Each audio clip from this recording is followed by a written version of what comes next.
Telugu news కి స్వాగతం. నేను రూపానాథెళ్ళ.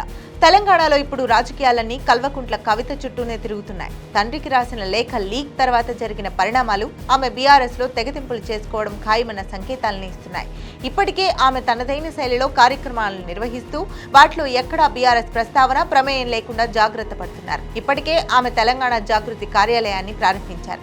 ఆ సందర్భంగా వెలిసిన ఫ్లెక్సీలు, పోస్టర్లలో ఎక్కడ బీఆర్ఎస్ పేరు కానీ బీఆర్ఎస్ జెండా కానీ లేదు. అయితే కేసీఆర్, జయశంకర్ ఫోటోలు మాత్రం ప్రముఖంగా ఉన్నాయి. ఇప్పుడు ఆమె తాజాగా ప్రారంభించిన జాగృతి కార్యాలయమే ఒకవేళ ఆమె రాజకీయ పార్టీ ప్రారంభిస్తే ఆ పార్టీ కార్యాలయంగా మారినా ఆశ్చర్యం లేదంటున్నారు. ఈ నేపథ్యంలో నేడో రేపో కవిత కొత్త పార్టీ ప్రకటన ఉంటుందన్న అభిప్రాయం కూడా రాజకీయ వర్గాల్లో వ్యక్తమవుతోంది.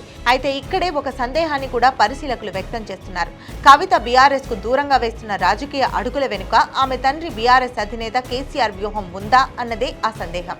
మామూలుగా అయితే కవిత తీరు తండ్రి కేసీఆర్, సోదరుడు కేటీఆర్ కు స్పష్టమైన హెచ్చరికగానే భావించాల్సి ఉంటుంది. ఆమె బాహాటంగానే తన సోదరుడు కేటీఆర్ కు పార్టీ పగ్గాలు అప్పగించడాన్ని వ్యతిరేకించారు. అదే సమయంలో కేసీఆర్ ను దేవుడిగా అభివర్ణించారు. ఇప్పుడు కవిత తన సొంత పార్టీని ప్రకటిస్తే ఏం జరుగుతుంది? తమిళనాడులో డీఎంకే, ఏఐడీఎంకేల బీఆర్ఎస్ రెండుగా నిట్టనిలుగా చీలిపోతుందా? బీఆర్ఎస్ నుంచి పెద్ద సంఖ్యలో నేతలు, కార్యకర్తలను కవిత తన వైపుకు తిప్పుకోగలరా?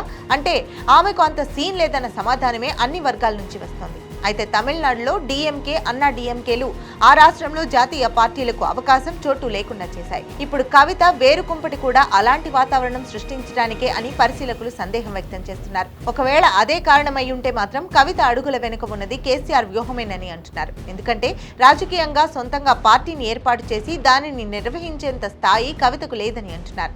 ఈ నేపథ్యంలోనే కవిత సొంత పార్టీ యోచన, ప్రయత్నాల వెనుక ఉన్నది కేసీఆర్ వ్యూహమేనని అంటున్నారు.